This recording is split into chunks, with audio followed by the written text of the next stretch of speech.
આજે આપણે એક એવી ઘટનાની વાત કરવાના છીએ જેણે તાજેતરમાં જ આંતરરાષ્ટ્રીય રાજકારણમાં ભૂકંપ લાવી દીધો. વેનેઝુએલામાં અમેરિકાના સીધા હસ્તક્ષેપ પછી ખરેખર શું થયું? ચાલો આ આખી ઘટનાને ઊંડાણપૂર્વક સમજીએ. તારીખ હતી 3 જાન્યુઆરી 2026. આ એ દિવસ હતો જ્યારે દુનિયા સવારે જાગી તો ખબર પડી કે વેનેઝુએલાના રાષ્ટ્રપતિ નિકોલસ માદુરો હવે સત્તામાં નથી. પણ ના, આ કોઈ આંતરિક બળવો કે ઘરની લડાઈ નહોતી. આ તો બહારથી થયેલો એક સુનિયોજિત અને ચોક્કસ હુમલો હતો. અને આ જે ઓપરેશન હતું એનું નામ હતું ઓપરેશન એબ્સોલ્યુટ રિઝોલ્વ, જેની તૈયારી મહિનાઓથી ગુપ્ત રીતે ચાલી રહી હતી. પણ જ્યારે એનો અમલ થયો ત્યારે તો આંખના પલકારામાં બધું જ ખતમ થઈ ગયું. આને કોઈ સામાન્ય યુદ્ધ ના કહી શકાય. નિષ્ણાતો આને હાઇપરવોર જેવી સ્થિતિ ગણાવે છે.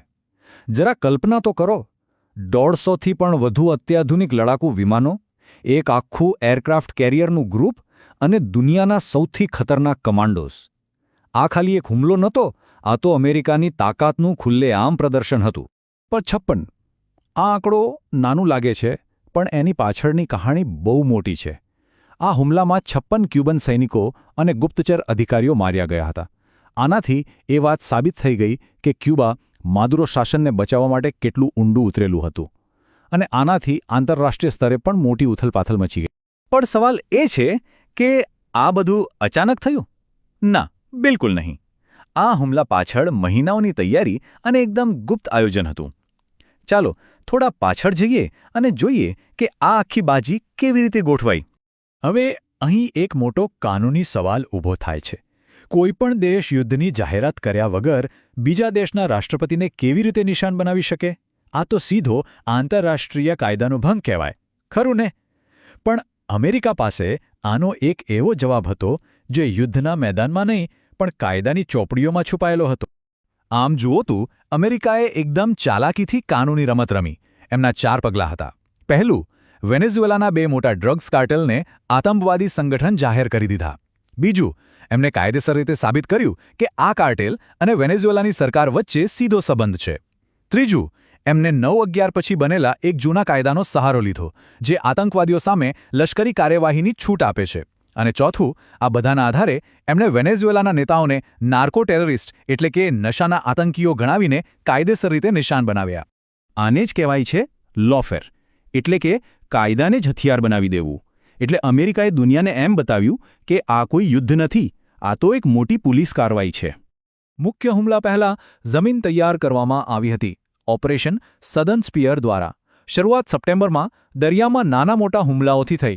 ઓક્ટોબર આવતા સુધીમાં તો આ હુમલા ગંભીર બની ગયા અને પછી ડિસેમ્બરમાં તો હદ થઈ ગઈ, જ્યારે CIAએ સીધો વેનેઝુએલાની ધરતી પર ડ્રોન હુમલો કર્યો. આ એક સ્પષ્ટ સંકેત હતો કે હવે કંઈક બહુ મોટું થવાનું છે. ફક્ત 3 મહિનામાં 35થી પણ વધારે હુમલા. પણ આનો હેતુ શું હતો? આનો હેતુ બેવડો હતો. પહેલો, માદુરો સરકારના પૈસાના સ્ત્રોત એટલે કે ડ્રગ્સ અને તેલની દાણચોરી બંધ કરવી. અને બીજો, વેનેઝુએલાની હવાઈ સંરક્ષણ પ્રણાલીમાં ક્યાં નબળાઈઓ છે એ શોધી કાઢવી, જેથી મુખ્ય હુમલા વખતે કોઈ તકલીફ ન પડે. તો આપણે એ તો સમજ્યા કે આ હુમલો કેવી રીતે થયો. પણ હવે સૌથી મોટો સવાલ, શા માટે આ બધું કરવાની જરૂર કેમ પડી? આનો જવાબ એક નવા અને ખતરનાક સિદ્ધાંતમાં છુપાયેલો છે, જેનું નામ છે ડોનોરો સિદ્ધાંત. અને આનો જવાબ ખુદ અમેરિકી રાષ્ટ્રપતિના શબ્દોમાં જ છુપાયેલો છે. એમણે સ્પષ્ટપણે કહ્યું હતું, અમે તેને ચલાવીશું, અમે તેલને ઠીક કરીશું. વાત એકદમ સાફ હતી. આ બધું તેલ માટે હતું. તો આ ડોનરો સિદ્ધાંત છે શું? એને સમજવા માટે આપણે 200 વર્ષ પાછળ જવું પડશે, મનરો સિદ્ધાંત પર. જૂનો મનરો સિદ્ધાંત એમ કહેતો હતો કે બહારવાળા અહીં ના આવતા, આ અમારો વિસ્તાર છે. જ્યારે આ નવો ડોનરો સિદ્ધાંત કહે છે કે અહીં જે કંઈ પણ કિંમતી છે એના પર અમારો હક છે. આ વિચારધારામાં જમીન આસમાનનો ફેર છે. એટલે જો સાવ સરળ શબ્દોમાં કહીએ તો ડોનરો સિદ્ધાંતનો મતલબ છે અમેરિકાની એવી વિદેશ નીતિ જે કહે છે કે આખા પશ્ચિમી ગોળાર્ધના કુદરતી સંસાધનો, ખાસ કરીને તેલ અને ગેસ, એના પર અમેરિકાનું જ વર્ચસ્વ હોવું જોઈએ. હુમલો થઈ ગયો, શાસન બદલાઈ ગયું, પણ પછી વેનેઝુએલાનું શું થયું? ત્યાં એક નવી વ્યવસ્થા ઊભી થઈ.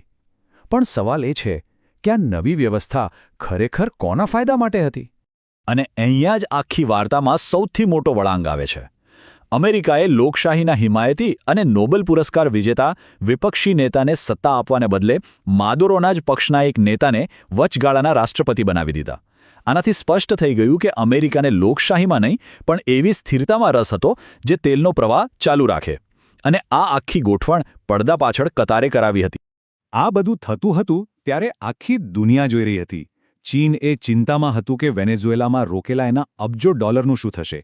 રશિયા માટે તો આ એક મોટું લશ્કરી અપમાન હતું, કારણ કે એમની બનાવેલી એર ડિફેન્સ સિસ્ટમ સંપૂર્ણપણે નિષ્ફળ ગઈ. જ્યારે આસપાસના દેશો સમજી ગયા કે હવે નવી વાસ્તવિકતાને સ્વીકારવી જ પડશે. પણ ખાલી સરકાર બદલવાથી કામ ન ચાલે. દેશની તિજોરી પર કબજો કરવો જરૂરી હતો. અને એના માટે અમેરિકાએ એક નવી યોજના બનાવી, ઓઇલ ક્વોરન્ટાઇન. આનો સીધો મતલબ એ હતો કે વેનેઝુએલાનું તેલ લઈ જતા કોઈપણ જહાજને દરિયામાં જ રોકી લો, તેલ જપ્ત કરો અને એના પૈસા સીધા અમેરિકાના નિયંત્રણવાળા ખાતામાં જમા કરાવો. અને આ ખાલી વાતો નહોતી. અમેરિકાએ ખરેખર આમ કરવાનું શરૂ કરી દીધું. એમણે તો રશિયાના ઝંડાવાળા જહાજને પણ જપ્ત કરી લીધું, જેના કારણે લગભગ 2 મહાસત્તાઓ વચ્ચે યુદ્ધ જેવી સ્થિતિ ઊભી થઈ ગઈ હતી. સંદેશ એકદમ સ્પષ્ટ હતો, વેનેઝુએલાનું તેલ હવે અમારું છે, વચ્ચે પડવાની કોશિશ ના કરતા. હવે એક બીજો સવાલ, આ જપ્ત કરેલા તેલના પૈસાનું શું? અહીં અમેરિકાએ ફરી એકવાર કાયદાનો ઉપયોગ કર્યો. એક ખાસ એક્ઝિક્યુટિવ ઓર્ડર દ્વારા એમણે આ પૈસાને એક નાણાકીય કવચ આપી દીધું. મતલબ કે જે મોટી મોટી કંપનીઓને વેનેઝુએલા પાસેથી પૈસા લેવાના હતા એ પણ આ ફંડને હાથ ન લગાવી શકે. એટલે કે આ બધા પૈસા પર હવે ફક્ત અને ફક્ત અમેરિકી સરકારનો જ અધિકાર હતો. તો આ આખી કહાણી ખાલી વેનેઝુએલાની નથી. આની અસર આખા વિશ્વ પર પડી છે, ખાસ કરીને પશ્ચિમી ગોળાર્ધ પર. આ એક ઘટનાએ આંતરરાષ્ટ્રીય સંબંધોના નિયમો જ બદલી નાખ્યા છે. જો આખા વિશ્લેષણનો સાર કાઢવો હોય તો એ આ છે. સોફ્ટ પાવરનો જમાનો હવે પૂરો થઈ ગયો છે. વાતચીત, કૂટનીતિ અને સમજાવટનો સમય ગયો. હવે સમય છે હાર્ડ પાવરનો, એટલે કે સીધી લશ્કરી અને આર્થિક તાકાતનો. અમેરિકાએ દુનિયાને બતાવી દીધું છે કે તે પોતાના હિતો માટે કોઈ પણ હદ સુધી જઈ શકે છે. અને આનાથી આસપાસના દેશોને એક સીધો અને સ્પષ્ટ સંદેશ મળી ગયો છે. તમારી આઝાદી, તમારી સાર્વભૌમત્વ, આ બધું ત્યાં સુધી જ સુરક્ષિત છે જ્યાં સુધી એ અમેરિકાના હિતોની આડે ન આવે. અને આ જ વાત આપણને એક મોટા અને કદાચ ડરાવણા સવાલ પર લાવીને ઊભા રાખે છે. ડોનરો સિદ્ધાંતે એક નવી દુનિયા બનાવી છે, જ્યાં કોઈ દેશની આઝાદીની કોઈ ગેરંટી નથી. તો સવાલ એ છે કે વેનેઝુએલા પછી હવે આગળ કોણ?